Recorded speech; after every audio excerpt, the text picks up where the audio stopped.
सुप्रभात। आप सभी का स्वागत है मेरे इस यूट्यूब चैनल में। आज हम लोग बहुत इम्पोर्टेंट टॉपिक चर्चा करेंगे बजट के विषय में।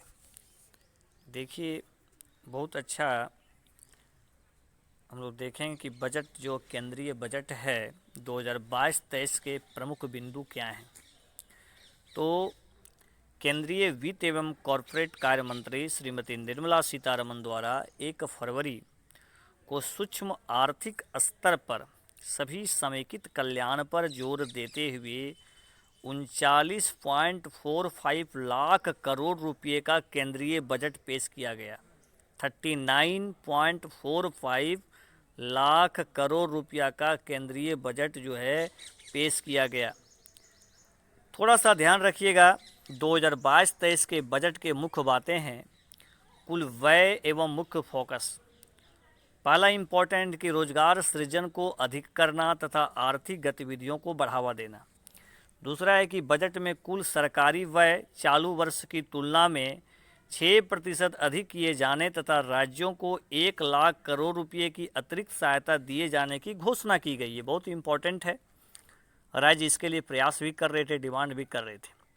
2022-23 में कुल व्यय 45 लाख करोड़ रुपये होने का अनुमान है, जबकि कुल प्राप्तियां ऋण के अतिरिक्त 22.84 लाख करोड़ रुपये होने का, मतलब खर्च ज़्यादा है, आमदनी कम है। पूंजीगत व्यय के लिए परिव्यय को एक बार फिर से 4% वृद्धि की दर करते हुए 2022-23 में 7.50 लाख करोड़ रुपये किए जा रहा है। चालू वर्ष में पूंजीगत व्यय के लिए 5.54 लाख करोड़ रुपये निर्धारित किए गए हैं। अर्थव्यवस्था की स्थिति के बारे में संक्षिप्त अवलोकन देखिए। भारत की आर्थिक वृद्धि दर 2% अनुमानित है, जो सभी बड़ी अर्थव्यवस्था में सबसे अधिक है। भारत की जो आर्थिक वृद्धि दर 2% अनुमानित है, जो सभी बड़ी अर्थव्यवस्था में सबसे अधिक है।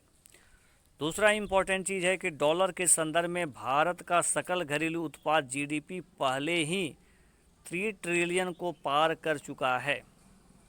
3 ट्रिलियन डॉलर को पार कर चुका है। नेक्स्ट इम्पोर्टेंट है कि राजकोषीय घाटा चालू वित्त वर्ष में 9% रहने का अनुमान है। इससे पहले अनुमानित राजकोषीय घाटा 6.8% था।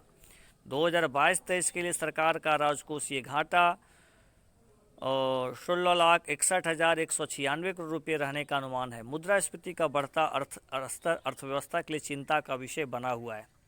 21 जनवरी को विदेशी मुद्रा भंडार 287 बिलियन डॉलर था, जो 2021-22 के लिए अनुमानित 13 महीने के आयात के बराबर सुरक्षा प्रदान करता है।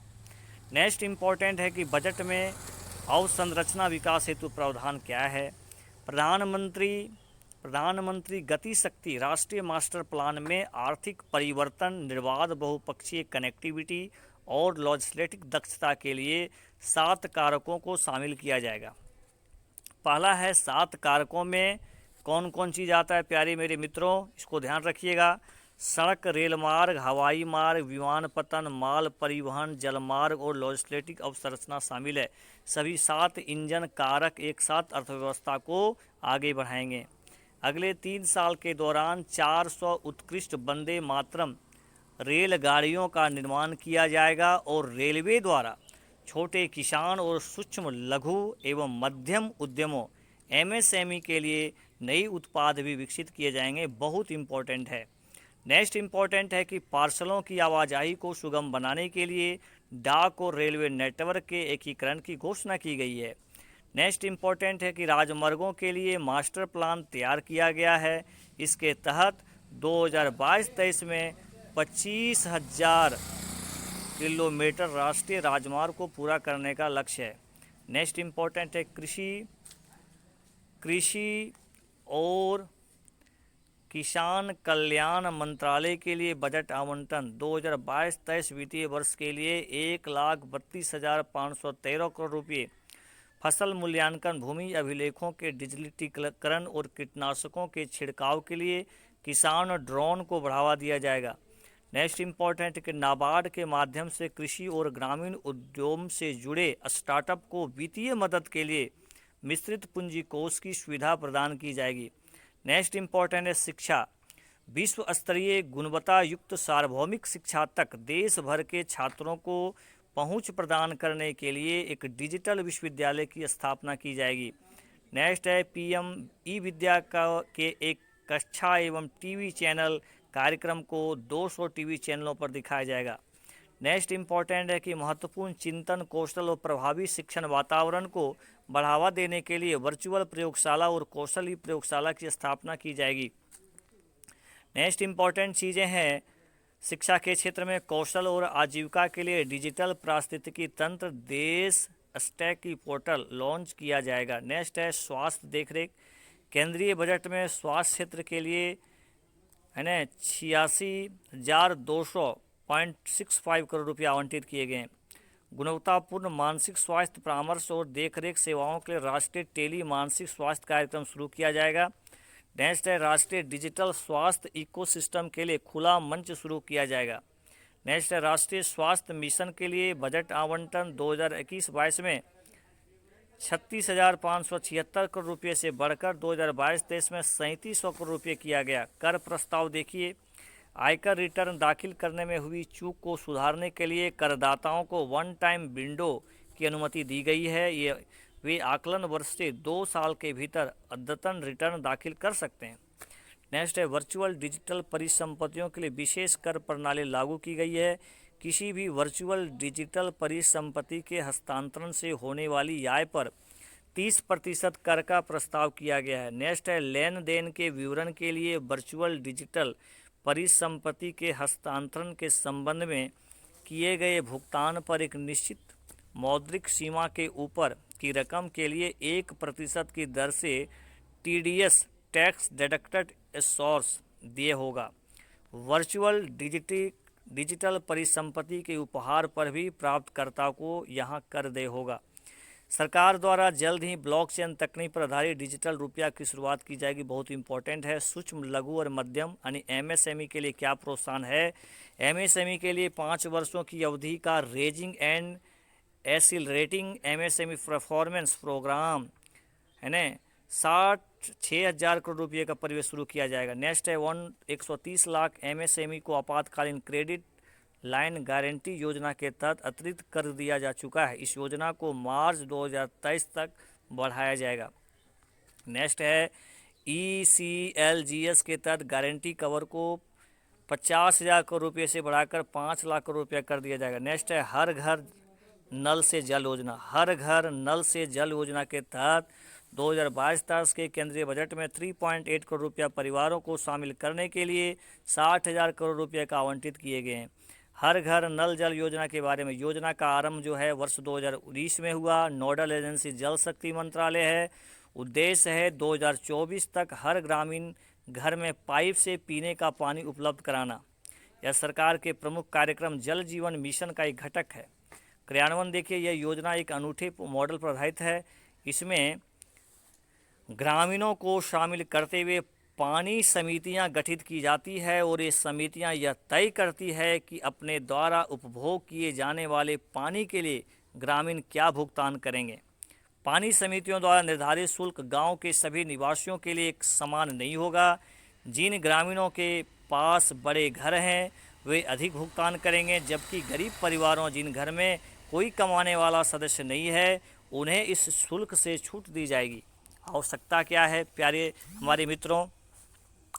2018 में जारी की गई नीति आयोग की एक रिपोर्ट के अनुसार 600 मिलियन भारतीयों को पानी की कमी से अत्यधिक जूझना पड़ता है। बहुत इंपॉर्टेंट डाटा है। और सुरक्षित जल तक अपर्याप्त पहुंच के कारण हर साल लगभग 2 लाख व्यक्तियों की मौत हो जाती है। वर्ष 2030 तक देश में पानी की मांग उपलब्ध आपूर्ति से दोगुनी हो जाने का अनुमान है, जिसका अर्थ है कि करोड़ों लोगों के लिए पानी की गंभीर कमी का सामना करना पड़ेगा और देश के सकल घरेलू उत्पाद में लगभग 6% की हानि होगी। अध्ययनों से यह भी पता चलता है कि 84% ग्रामीण घरों में पाइप से आने वाले पानी की सुविधा नहीं है और देश का 70% से अधिक पानी दूषित है।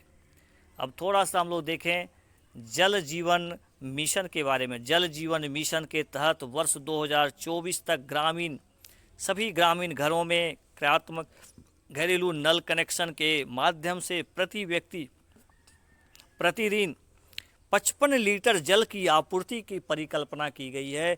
बहुत इम्पोर्टेंट डाटा है। यह अभियान जल शक्ति मंत्रालय द्वारा क्रियान्वित किया जा रहा है। इसे 2019 में लॉन्च किया गया था। जल जीवन मिशन जल के प्रति सामुदायिक दृष्टिकोण पर आधारित है और इसके तहत मिशन के प्रमुख घटक के रूप में व्यापक जानकारी, शिक्षा और संवाद को शामिल किया जाएगा। इस मिशन का उद्देश्य जल के लिए एक जन आंदोलन तैयार करना है, जिसके द्वारा यह हर किसी की प्राथमिकता में शामिल हो जाए। इस मिशन के लिए केंद्र और राज्यों द्वारा हिमालय और पूर्वोत्तर राज्यों के लिए 90 और 10 अन्य राज्यों के लिए 50-50 के अनुपात में और केंद्र शासित प्रदेशों के लिए केंद्र सरकार द्वारा 100% वित्तीय सहायता प्रदान की जाएगी। चलिए नेक्स्ट इम्पोर्टेंट, केंद्रीय बजट में 5 नदी जोड़ो परियोजना की घोषणा की गई। प्यारे मित्रों, खासकर जो यूपीएससी की परीक्षा इस बार देना चाह रहे हैं, जो भरेंगे फॉर्म को, उसके लिए बहुत इम्पोर्टेंट होने वाला है।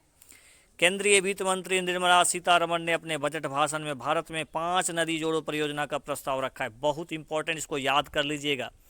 परियोजना हेतु चिन्हित की गई नदियां हैं गोदावरी, कृष्णा, कृष्णा, पेनार, पेनार, कावेरी, दमनगंगा, पिंजल और तार, तापी, नर्मदा। इन नदियों का संक्षिप्त विवरण देखिए। कृष्णा नदी भारत की चौथी सबसे बड़ी नदी है। यह महाराष्ट्र के महाबलेश्वर से निकलती है तथा महाराष्ट्र, कर्नाटक, तेलंगाना और आंध्र प्रदेश से होकर बहती है। नेक्स्ट है कावेरी नदी का उद्गम कोडागु से होता है और यह कर्नाटक और तमिलनाडु से होकर बहती है। नेक्स्ट है पेंडार नदी चिक्काबलापुरा से निकलती है और कर्नाटक, तमिलनाडु, आंध्र प्रदेश से होकर बहती है। गोदावरी नदी भारत की तीसरी सबसे बड़ी नदी है। यह नासिक से निकलती है और महाराष्ट्र, तेलंगाना, आंध्र प्रदेश, छत्तीसगढ़ और उड़ीसा से होकर बहती है। नेक्स्ट है दमनगंगा पिंजाल नदी जोड़ी परियोजना का उद्देश्य मुंबई शहर के लिए घरेलू पानी उपलब्ध कराने हेतु दमनगंगा बेसिन से अधिशेष जल को शहर की ओर मोड़ना है। पार तापी नर्मदा परियोजना के अंतर्गत उत्तर महाराष्ट्र और दक्षिण गुजरात के पश्चिमी क्षेत्र में स्थित 7 जलाशयों से अतिरिक्त पानी को कच्छ और सौराष्ट्र के संदिग्ध क्षेत्रों में भेजे जाने का प्रस्ताव है। इंटरलिंकिंग का लाभ क्या होगा? जोड़ने से लाभ क्या होगा? जल और खाद्य सुरक्षा में वृद्धि होगी, जल का समुचित उपयोग होगा, कृषि को बढ़ावा मिलेगा, आपदा न्यूनीकरण होगा, परिवहन को बढ़ावा देगा। संबंधित विवाद एवं चिंताएं, नदियों को आपस में जोड़ना काफ़ी महंगा प्रस्ताव है। इससे भूमि, जंगलों, जैव विविधता, नदियों और लाखों लोगों की आजीविका पर प्रतिकूल प्रभाव पड़ेगा। नदियों को आपस में जोड़ने से वनों, आर्द्र भूमियों और स्थानीय जल निकायों का विनाश होगा। आर्द्र भूमियाँ भूजल पुनर्भरण हेतु प्रमुख तंत्र होती है। इस तरह की परियोजना लोगों को के बड़े पैमाने पर विस्थापन का कारण बनती है, जिससे विस्थापितों के पुनर्वास के मुद्दे से निपटने के लिए सरकार पर भारी बोझ पड़ जाता है। नदियों को आपस में जोड़ने से समुद्र में गिरने वाले ताजे पानी की मात्रा में कमी आएगी और इससे समुद्री जीवन को भी गंभीर खतरा होगा। देखिए, एक नेक्स्ट इंपॉर्टेंट टॉपिक है अंतर्राष्ट्रीय मध्यस्थता केंद्र, इंटरनेशनल आर्बिट्रेशन सेंटर। विवाद समाधान में तेजी लाने के लिए बजट भाषण में वित्त मंत्री निर्मला सीतारमण द्वारा Gujarat international finance tank city, gift city Gujarat में एक अंतर्राष्ट्रीय मध्यस्थता केंद्र स्थापित किए जाने की घोषणा की गई। बहुत इंपॉर्टेंट है प्यारे दोस्तों, खासकर बीपीएससी यूपीएससी के लिए कि कहाँ घोषणा की गई है, तो ये आपका है गुजरात में। यह केंद्र सिंगापुर अंतर्राष्ट्रीय मध्यस्थता केंद्र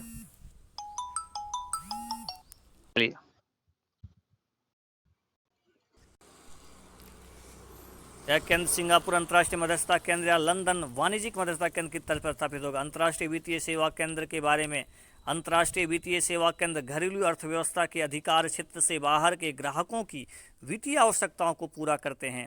आईएफसी सीमा पारीय वित्त प्रवाह वित्तीय उत्पादों और सेवाओं से संबंधित होते हैं। वर्तमान में गिफ्ट आईएफएससी भारत में पहला अंतर्राष्ट्रीय वित्तीय सेवा केंद्र है। विनियमन क्या होगा? अंतर्राष्ट्रीय वित्तीय सेवा केंद्र प्राधिकरण का मुख्यालय गिफ्ट सिटी गांधीनगर गुजरात में स्थित है। आईएफएससीए की स्थापना अंतर्राष्ट्रीय वित्तीय सेवा केंद्र प्राधिकरण अधिनियम 2019 के तहत की गई थी। यह संस्था भारत में वित्तीय उत्पादों, वित्तीय सेवाओं, वित्तीय संस्थाओं के नियमन तथा विकास के लिए एक केंद्रीकृत प्राधिकरण के रूप में काम करती है। इस सीमा गिफ्ट आईएफसीए भारत में पहला अंतर्राष्ट्रीय वित्तीय सेवा केंद्र है। आईएफसी द्वारा प्रदान की जाने वाली सेवा क्या है? व्यक्तियों, निगमों और सरकार के लिए फंड जुटाने हेतु सेवा, पेंशन फंड, इंश्योरेंस कंपनियों और म्यूचुअल फंड द्वारा परिसंपत्ति प्रबंधन और ग्लोबल पोर्टफोलियो डाइवर्सिफिकेशन, धन प्रबंधन, वैश्विक कर प्रबंधन और सीमा पार कर देयता अनुकूलन, cross border tax liability optimisation, जो वित्तीय बिचौलियों, लेखाकारों और कानून फर्मों के लिए एक व्यावसायिक अवसर प्रदान करते हैं। वैश्विक और क्षेत्रीय कॉर्पोरेट ट्रेजरी प्रबंधन संचालन, जिसमें फंड जुटाना, तरलता, निवेश और प्रबंधन और परिसंपत्तियों देयता मिलान करना सम्मिलित होता है। बीमा और बीमा और बीमा और पुनर्वास जैसी जोखिम प्रबंधन का अंतर्राष्ट्रीय निगम के मध्य विलय और अधिग्रहण संबंधी गतिविधियां। ठीक है, तो ध्यान रखिएगा, ये सब बहुत इंपॉर्टेंट है। अब एक नेक्स्ट इंपॉर्टेंट और एक टॉपिक, वित्त मंत्री द्वारा बजटीय भाषण में घोषित डिजिटल रुपया। वित्त मंत्री निर्मला सीतारमण द्वारा अपने बजटीय भाषण में 2022-23 के बाद से डिजिटल रुपया, एक केंद्रीय बैंक डिजिटल मुद्रा CBDC लॉन्च करने की घोषणा की गई है। भारतीय रिजर्व बैंक द्वारा आगामी वित्तीय वर्ष से केंद्रीय बैंक डिजिटल मुद्रा CBDC का आरंभ किया जाएगा। राष्ट्रीय डिजिटल मुद्रा या सेंट्रल बैंक डिजिटल करेंसी के बारे में, सेंट्रल बैंक डिजिटल करेंसी या राष्ट्रीय डिजिटल करेंसी किसी देश की साख मुद्रा का डिजिटल रूप होती है। इसके लिए कागजी मुद्रा या सिक्कों की ढलाई करने के बजाय केंद्रीय बैंक इलेक्ट्रॉनिक टोकन जारी करता है। इस सांकेतिक टोकन को सरकार का पूर्ण विश्वास और साख समर्थन हासिल होता है। भारतीय संदर्भ में CBDC के प्रमुख उपयोग क्या है? किसी देश में सामाजिक लाभ और अन्य लक्षित भुगतानों के लिए उपयोग हेतु उद्देश्य के लिए उपयुक्त धन।